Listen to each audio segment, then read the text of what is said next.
8 months pregnant. I brought my children home, hoping for a warm Christmas. One look inside, and I knew we were not welcome. I realized we didn't belong as soon as the door opened. Wine glasses were already poured, each seat identified precisely, and all the other grandchildren sat smiling like a stock photo family. The table was arranged like a magazine spread. My brother, Ethan, was also present, the golden boy enjoying the warmth of his most recent promotion. When he saw me enter with the children, he even had the gall to chuckle. "Oh," Dad murmured, his face pressed hard and his arms folded. "We didn't anticipate your arrival." "Yeah, obviously," Ethan said, laughing aloud arrogantly and theatrically. "Why is she in this place?" He smiled as if I were the office intern who happened to walk into a board meeting by mistake. I waited for Mum to say something, anything at all, but she kept moving napkins around, as if the symmetry of the forks were more significant than her real daughter standing at the door with 2 bewildered children. "As if that solved the matter," Dad murmured. "There aren't any seats left. No happy Christmas, no embracing the children, nothing at all."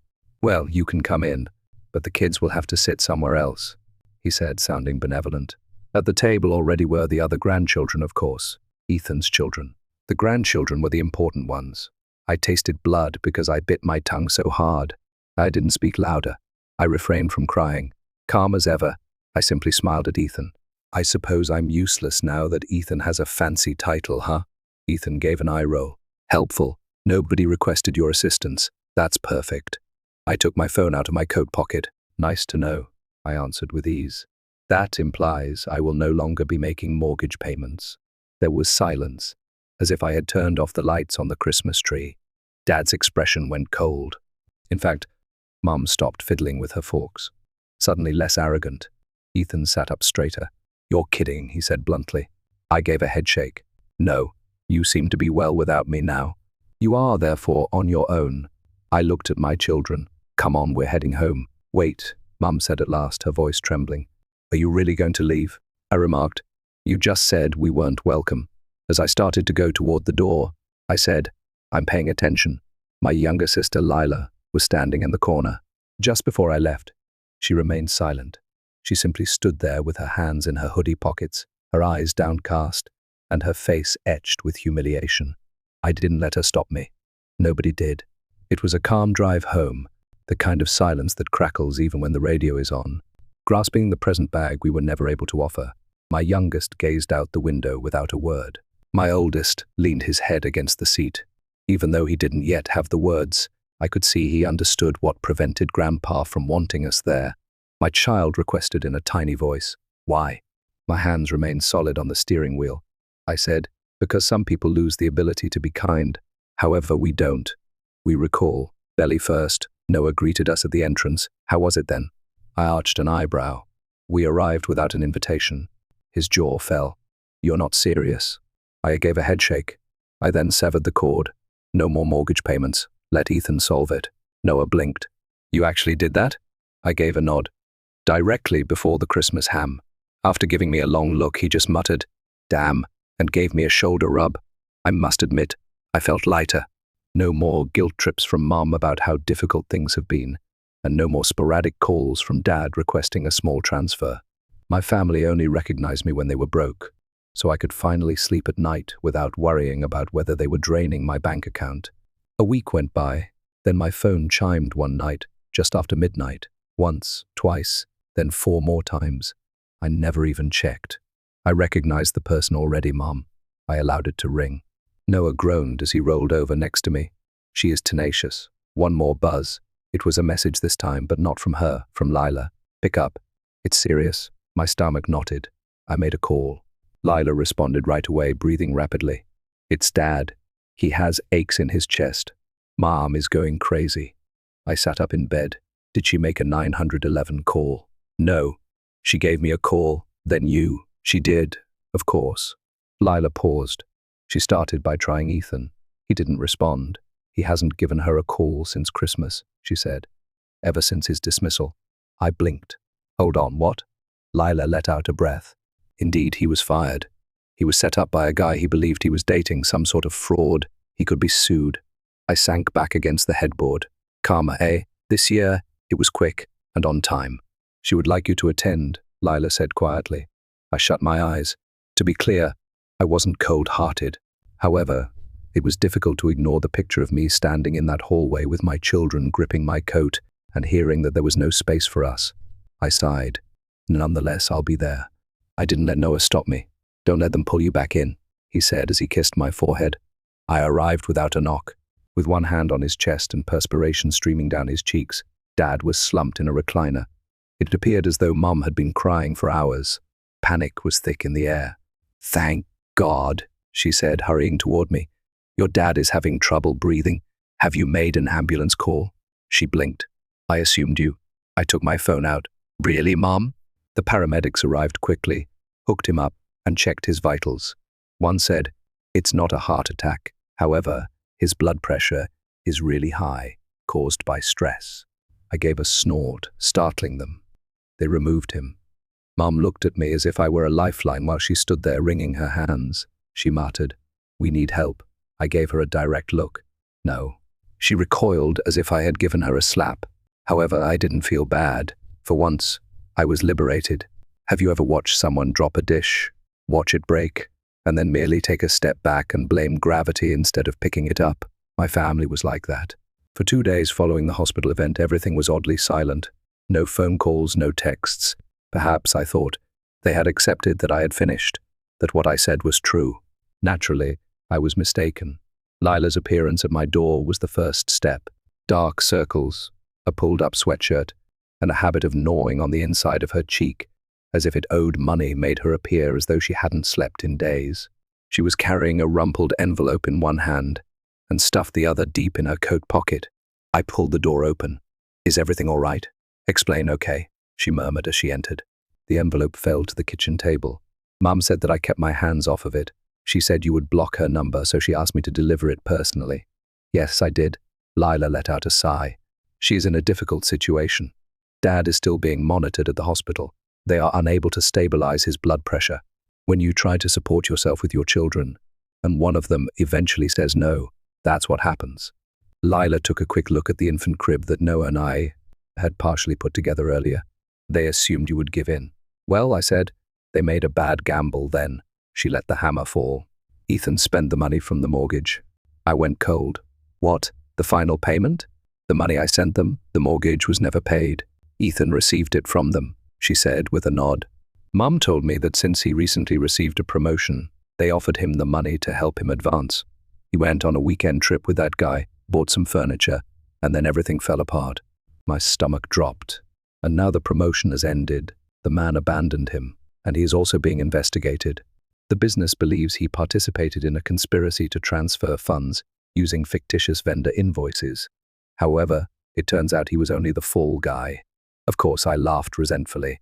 To be clear, they stole money from their daughter, who has 2 children and a baby on the way, and gave it to their son, who lost his job and could face legal action. I'm supposed to tidy it up now. Lila gave a silent nod. I whispered, they never really learn. I walked over to her. And you? What are you standing at? I told them I agreed with you, she said after hesitating. I was astonished by that. My dad told me to leave, claimed that I didn't belong in their home if I wasn't going to provide for them like a real daughter. I gazed at her. Wait, you were expelled? Lila gave a shrug. I gathered my belongings and departed. At the moment I'm in a motel. I said, the hell you are. Right away, go gather your belongings. You intend to remain here. Lila appeared in disbelief. Are you serious? You already have too much on your plate. I put a hand on her shoulder and murmured, Lila, you're not them. I also don't abandon folks. She let out a breath, her eyes slightly watering. I'm grateful. The phone turned into a battlefield over the course of the following few days. Missed phone calls, voicemails filled with anger and guilt. You're cruel. You lack gratitude. This family is being ruined by you. I didn't respond, not once. Mom genuinely said, Ethan needs you, at the end of one voicemail. Yes, the same brother who made fun of me for missing out on Christmas dinner. The same person who said I wasn't required. Lila and I rapidly settled into a rhythm. She helped me paint the nursery, took the guest room, and carried food home without asking. Noah was remarkably laid back about it. He even joked that we had become a strange sitcom trio. However, the tranquility was short-lived. I heard a car pull into the driveway on Saturday afternoon. While Noah and I were assembling the crib, I took a quick look through the blinds. Mom, untidy hair, swollen eyes, shoulders slumped like a paper woman. Astonishing, I whispered, rising from the Allen wrench. Noah peered up. Do I need to hide? I chuckled to myself. Looking like it owed her money, she banged on the door. I opened it but remained motionless to allow her entry. Ah, she said in a raw whisper. Please. I folded my arms. What are you looking for? Your dad. He remains unwell. Additionally, we risk losing the house if we fail to make the next payment. I remained silent. She dabbed at her face. We had faith in Ethan. We believed he would look after us. We were mistaken. I arched an eyebrow. You think? She raised her head, remorse shining in her eyes. We were not perfect. I am aware of that. You are our daughter, though. We require assistance. I didn't do it. You realize what's amusing? I said after a time. You didn't spend the money I provided you for the house, as though it were his birthright. You gave it to Ethan. I'm the fallback option now that he has stopped talking once more. She broke down in tears. Please, I'm at a loss for what to do. I grinned gently yet firmly. Work it out. She blinked. That's not what you mean. Yes. I began to shut the door. She lost her temper at that point. You owe us. I went cold. Pardon me. We brought you up, fed you, paid for your university education. Are you simply going to leave us when we need you now? I gave a chilly laugh. A daughter was not raised by you. A safety net was raised by you. A backup plan. And you know what? I now have my own family. My children come first. Anger curled her mouth. You resemble your father exactly. Perhaps. However, I'm not foolish enough to ruin my life for those who just come when they're in need of money. In her face, I closed the door. She let out a muffled, enraged cry outside, and then there was a loud bang. I sprinted over to the window. She had kicked my car's side, then drove away. Noah gave me the Oscar-winning look. Are you all right? He inquired. I gave a nod. Better than good. I assumed it would end with the car kick and the door slam. Mum's outburst felt like the last scene of a play that had already been cancelled without her realizing it. I thought, perhaps at last, they would retreat. However, my family doesn't die gracefully. Everyone inside the blast radius is gaslighted as they go down crying and kicking. My phone rang 3 days after the driveway incident. This time, Lila's name, not Mum's, was displayed on the screen. I replied with a flat voice. As if she already regretted being the messenger, she stated, They're trying to make a deal. I let out a sigh and sank into the chair in the living room. They certainly are. Now what? Instead of just giving them the money, they want to know if you would consider lending it to them. I burst out laughing. Lila went on, obviously reading from a script in her head. Or perhaps you could temporarily place the mortgage in your name, and they'll make monthly payments to you. Did they say that, really? Verbatim. I turned to see Noah folding little onesies in the nursery as if it were a holy rite. I squinted. I'm going to assume that Ethan hasn't replied to them yet. No. Complete silence on the radio. His accounts are locked. They are looking into him, and when the heat got to him, his boyfriend abandoned him. I cocked my head. This year, karma is ahead of schedule. Lila remained silent for a while. They're afraid, really afraid. They are unlike anything I have ever seen. Well, I stated plainly, they need to experience what it's like to be completely helpless. A pause occurred. Just to be sure, Lila said quietly, Is there anything they could say to get your assistance? No. She let out a breath, as if she had been clinging to a glimmer of hope for resolution. All right. Excellent. Since I informed them that I concur with you, I blinked. You told them? Hold on. Yes, she replied. I had had enough of acting. They treated you unfairly. I told them that you were exploited. Perhaps none of this would have occurred if they had made even half the effort to help you that they did for Ethan. I remained silent for a moment. Something strange and unexpected clenched in my throat. And Dad lost it, she stated bluntly. Told me to pack my things and leave if I wasn't loyal to this family. I took a seat. What did you do too? I went out.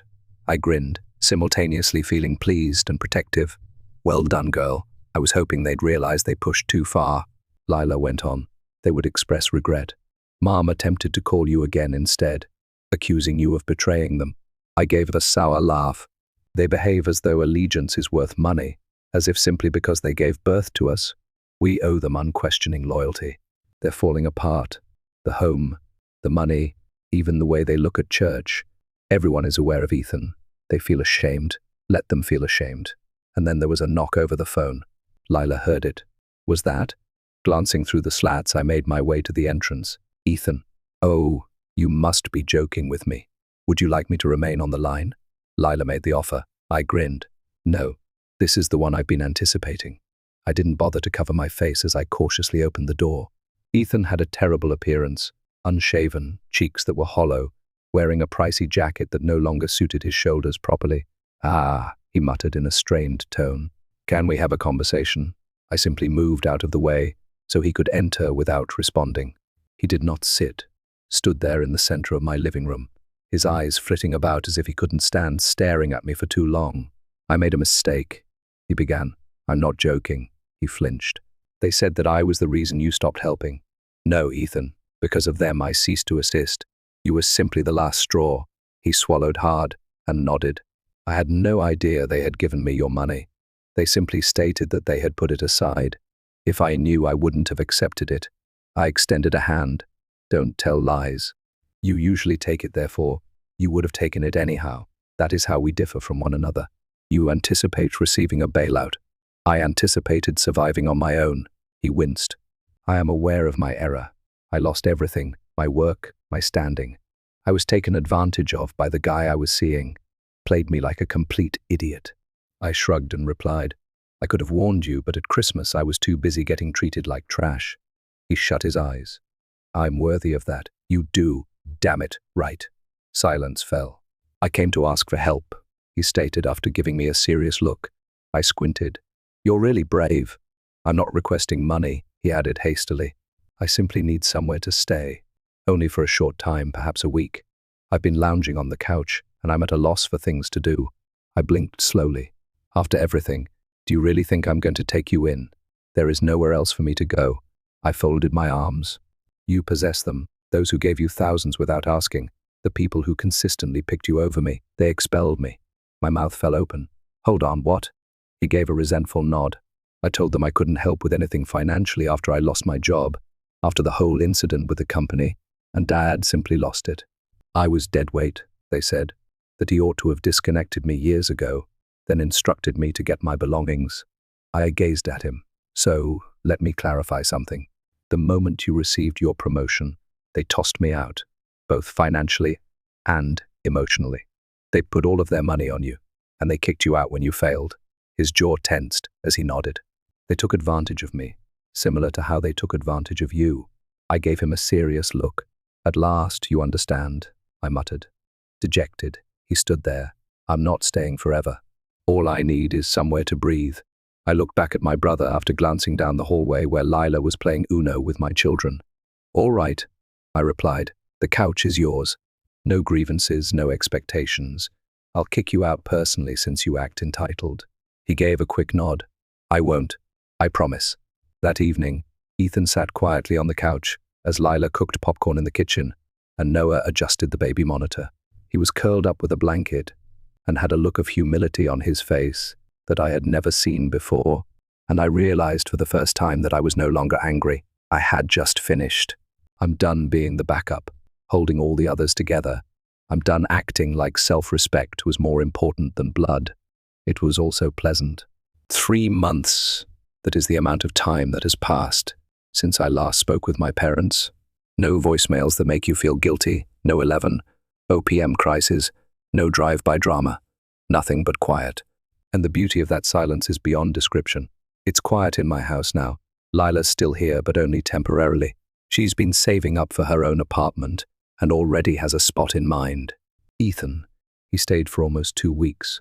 The first few days were awkward, like 2 ex-rivals imprisoned in the same sitcom, but slowly, something altered. Without being asked, he began to assist, got groceries, cleaned the dishes, even assisted Noah in completing the crib. Baby clothes were folded like origami by the man who used to laugh in my face. That is what humility does to a person.